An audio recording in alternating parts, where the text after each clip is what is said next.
Now 8.1 class 9 question number 2. If the diagonal of a parallelograms are equal then show that it is a rectangle. अब इस question में आपको already बता रखा है कि डायगोनल जो है वो इक्वल है, बट आपको शो दैट करना है कि वो एक रेक्टेंगल है। तो हम इसका सॉल्यूशन में सबसे पहले लेट कर लेंगे A B C D. Let A B C D is a parallelogram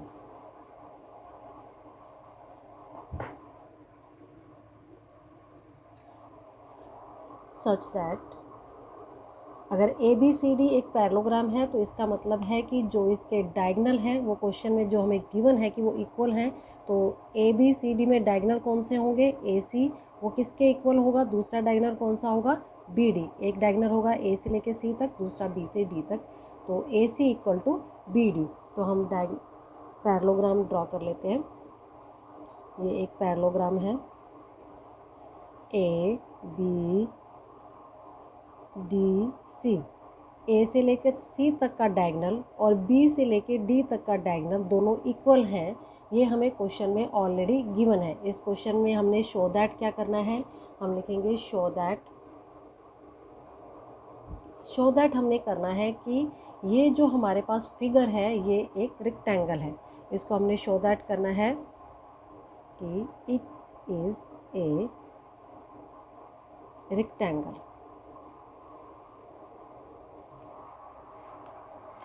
अब देखो, जो हमने फिगर बनाया है इसमें हमने डायगोनल बनाए हैं, तो इसमें कितने ट्रायंगल्स बन रहे हैं? डायगोनल दोनों इक्वल हैं, तो हम क्या करते हैं, हम इनकी दोनों ही ट्रायंगल्स की कॉन्ग्रुएंसी प्रूव करेंगे। तो हमें एंगल्स का पता चलेगा कौन कौन से एंगल इक्वल हैं, कौन कौन सी साइड्स इक्वल हैं। तो हम एक तो इस डायगोनल से बनने वाला ट्रायंगल लेते हैं और एक इस डायगोनल से बनने वाला ट्रायंगल लेते हैं। एक ट्रायंगल हमने ए सी से बनने वाला कौन सा लिया? ए बी सी ट्रायंगल, मतलब दिस वन ट्रायंगल, ये वाला ट्रायंगल।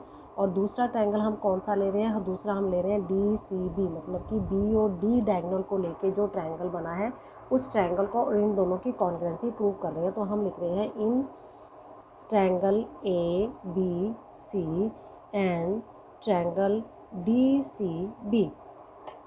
तो अभी हमें क्वेश्चन में ऑलरेडी गिवन क्या है कि दोनों डायगोनल इक्वल हैं, तो हम इस ट्रायंगल में यूज़ होने वाली ये साइड और ये साइड ऑलरेडी इक्वल है और ये हमें क्वेश्चन में गिवन है। तो हम लिख रहे हैं ए C equal to B D. और इसके ब्रैकेट में हम क्या रीज़न लिख रहे हैं? क्योंकि ये हमें क्वेश्चन में गिवन था तो हमें इसको प्रूव करने की ज़रूरत नहीं है। तो this is given, A C equal to B D, D B या B D, this is given. अब है दूसरी साइड जिसको हमने पैरेललोग्राम माना है। इस डायग्राम को हमने लेट किया है कि ये एक पैरेललोग्राम है और पैरेललोग्राम की थ्योरम के अकॉर्डिंग अपोजिट साइड्स जो होती हैं वो इक्वल होती हैं। तो इसका मतलब हुआ कि इस ट्रायंगल में यूज़ होने वाली बी सी साइड और इस ट्रायंगल में यूज़ होने वाली ए डी साइड और इस ट्रायंगल की ए बी और डी सी आपस में इक्वल हैं। तो हम अब इसको लिख रहे हैं ए बी साइड, इस ट्रायंगल की ए बी साइड इक्वल है किस ट्रायंगल के?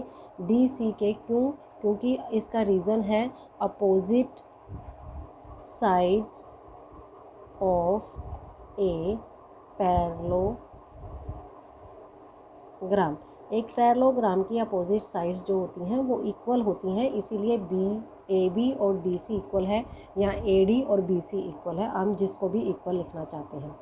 अब इसके अलावा इस क्वेश्चन में, इस सॉल्यूशन में हमने जो दो डायग्राम्स लिए हैं उन दोनों में इस ट्रायंगल में भी बी सी लाइन आ रही है, देखो ये वाली बी सी, और इस वाले ट्रायंगल में भी बी सी लाइन आ रही है। तो ये दोनों में ही कॉमन है, तो इसका मतलब B C equal to B C या सी बी कॉमन, ये दोनों में ही कॉमन है।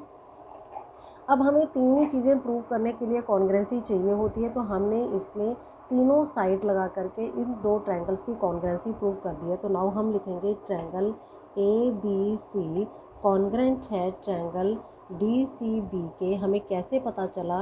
Bye S S S rule हमने लगाया, जिससे हमें पता चला कि ये दोनों ट्रायंगल आपस में कॉन्ग्रुएंट ट्रायंगल हैं।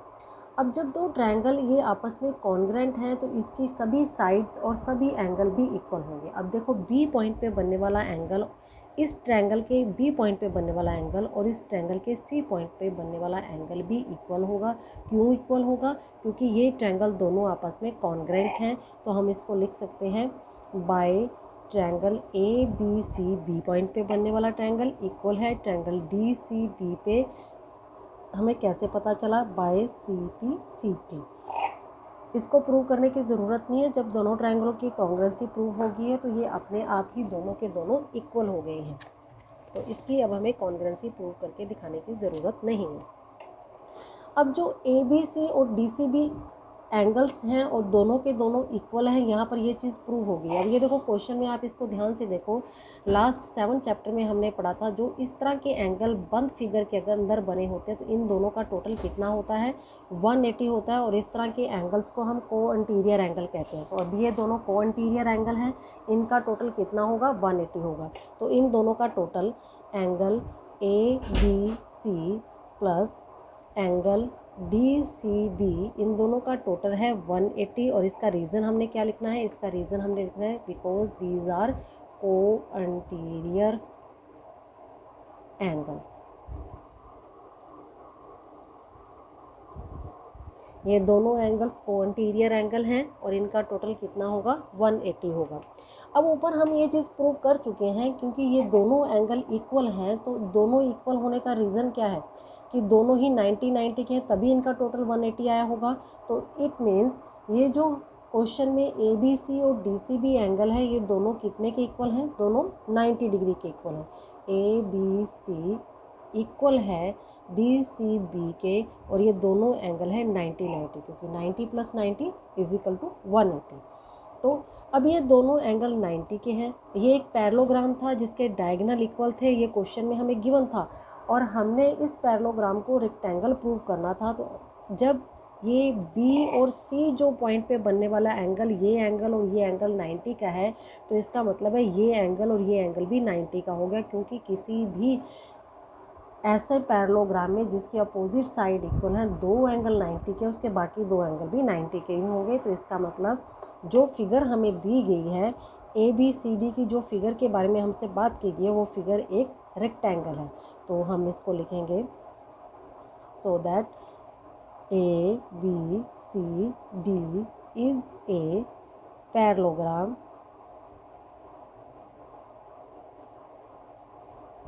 Having an angle equal to 90 degree. उसका हर एक एंगल कौन सा है? 90 डिग्री का। तो रेक्टेंगल में क्या होता है? रेक्टेंगल भी पैरेललोग्राम जैसा ही होता है, उसकी भी अपोजिट साइड इक्वल होती है, ये हमने थ्योरम्स में पढ़ा है। तो बट उसमें हर एंगल 90 डिग्री का होता है। तो ये एक पैरेललोग्राम है जिसमें एंगल 90 डिग्री के हैं। तो इसका मतलब कि ए बी सी डी जो हमारे पास फिगर है इज़ ए रेक्टेंगल। यही चीज़ हमने क्वेश्चन में प्रूव करनी थी, तो हैंस प्रूव्ड, ये क्वेश्चन में प्रूव हो गई।